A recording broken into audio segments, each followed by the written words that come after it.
Hello students, today we are going to discuss how to design addition circuits. So in this lecture we will see how to design single bit addition, multi-bit additions or faster additions. We'll also do delay and area analysis, which could be generically applicable to all other circuits also. So let's quickly revise. We have seen this in one of the previous lecture that addition in binary is very similar to the way we do addition in decimal systems. So that means 1 plus 1 is actually 2, that means 1 0 in binary. 1 plus 1 plus 1 is equal to 1 1, that means 1 1 in binary and 3 in decimal.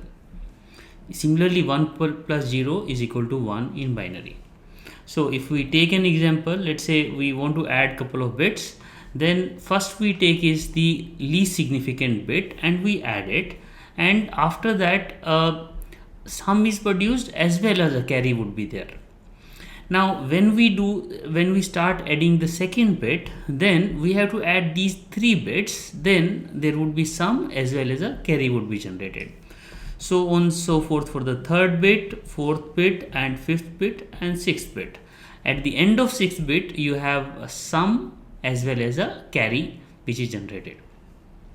So generically we can say that this whole addition process can be done by having this single bit addition, and this single bit addition would require 3 inputs, one from the operand 1, the other from the operand 2, and one which is a carry from the previous adder, and there are 2 outputs, one is sum for this particular bit and carry which would be used as a carry for the next adder unit.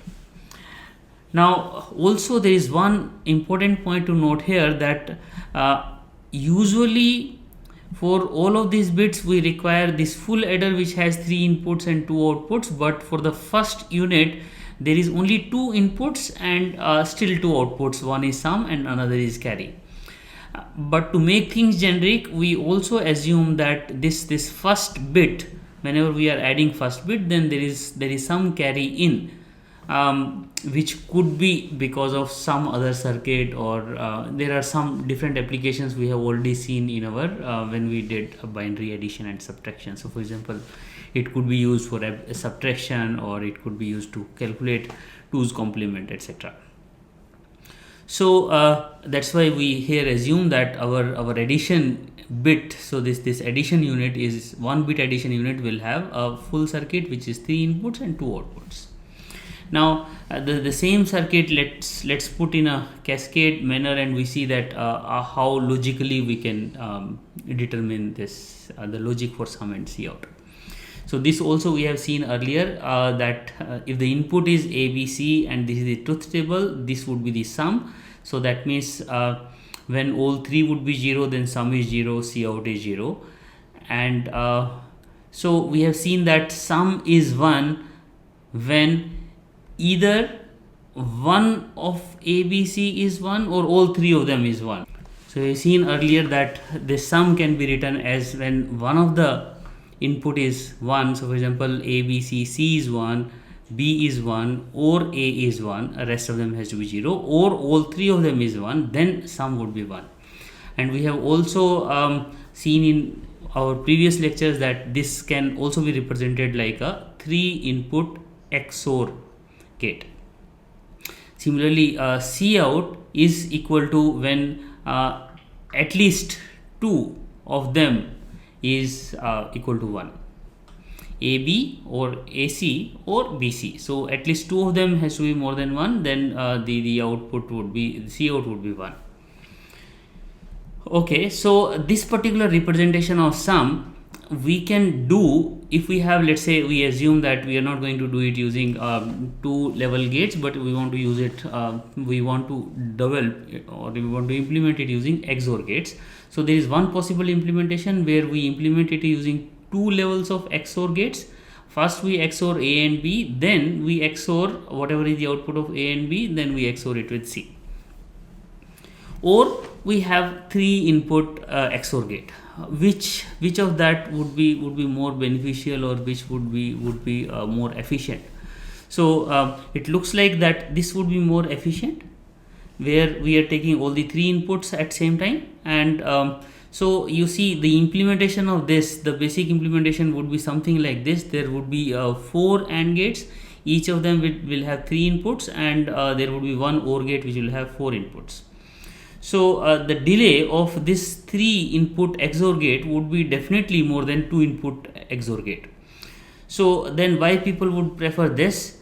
So the only reason to prefer this implementation, where we'll have two level of XOR gates, is that A and B both are actually primary input. Primary input means they would be available at time 0, but C depends on the previous adder. So now you see that adder is a cascade of 1-bit adders. So this C would be coming from the previous adder. So it would be, from the delay perspective, it is more beneficial to have this kind of a combination, because as soon as C will come, then we have to do only 2 input XOR gate. If we go for this approach, then whenever C will come, then this 3 input XOR gate would come into play and will have larger delay. So the delay for this would be a 2 level circuit, like basically delay of AND gate plus delay of OR gate. So the overall delay of this particular adder, we can say that either it is the maximum of this 2 level of XOR gates, or either whatever is the maximum. So either the maximum is this 2 level of XOR gates, or it could be this AND and OR combination. There is a more likelihood that 2 level of XOR gate will have higher delay than AND OR combination. So AND OR combinations, we can say, is will have lesser delay, because the AND number of inputs to AND is only 2, and number of inputs to AND is OR is only 3. So okay, so using this single bit adder, now let us see that if we want to design an n-bit adder, how we can do that. So let's define this 1-bit adder like this, where there are 2 inputs, A0 and B0, and carry in is an input here. It is generating an carry, and there is a sum which is given as output. So this single bit adder would, we have seen that this is how it would be implemented. So this would be cascading. So the carry input would be cascaded to the another single bit adder. So here I am putting the subscript 1, because the input A and B, so this will be the first bit of A and B, and carry would be, we will get carry from the previous adder 0, and sum 1 would be produced, as well as carry to the second stage would be produced. So this will keep on, this carry chain will keep on propagating, and we'll have n such adders, and in the end we'll have this n-1th bit of A, n-1th bit of B, and the carry n-1th carry would be there, and sum n-1 would be there, and nth carry would be generated.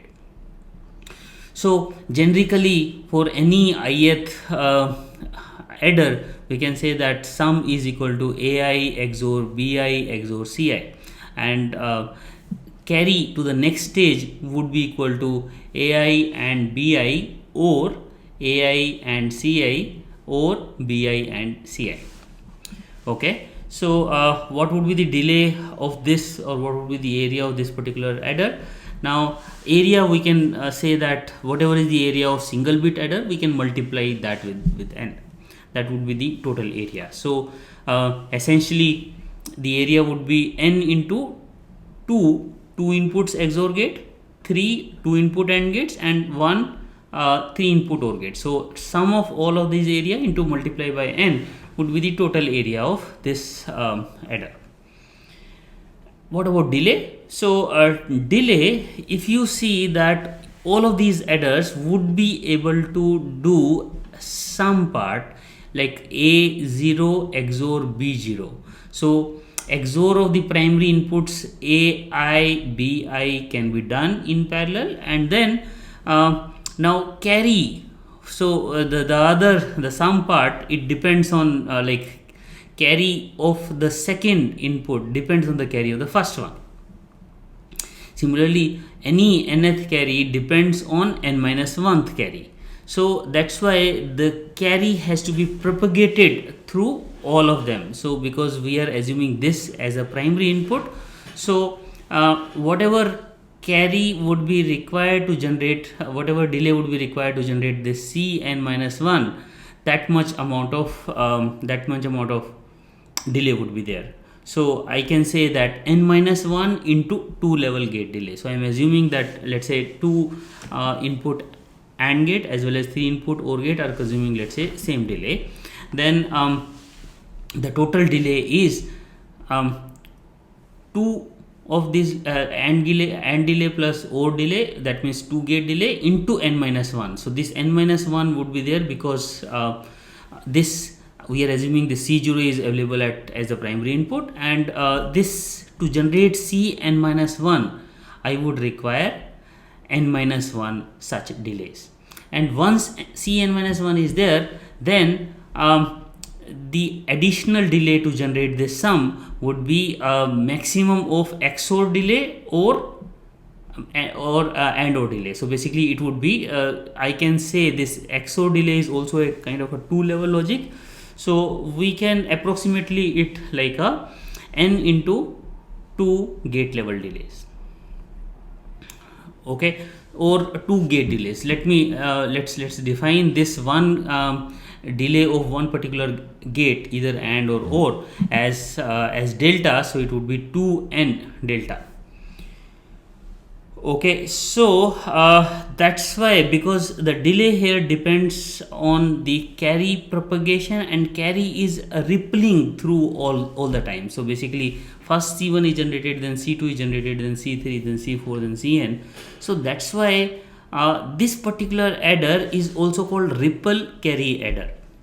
So this ripple carry adder has also a couple of more interesting characteristics, that your total sum S0 to Sn minus 1, so this sum will not be stable until this complete delay is there.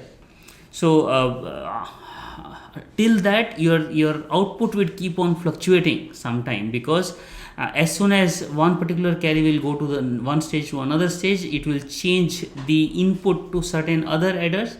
So for example, initially the Cn minus 1 is definitely going to be 0.